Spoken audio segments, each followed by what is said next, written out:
Hello everyone, today we will talk about how to fix or how to solve the problem of verify account on the application of Discord. You will click on settings.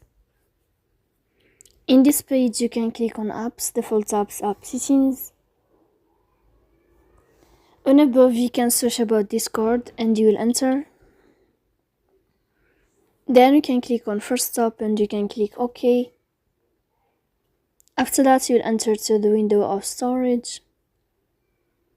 Here you can click clear cache. Don't click clear data because that can cause the errors that can delete your account. In the end you can turn off your phone and you can wait a moment to turn on your phone again to fix that problem. So please don't forget to support us by like and subscribe. See you next time in another video and thank you for your attention and your watching.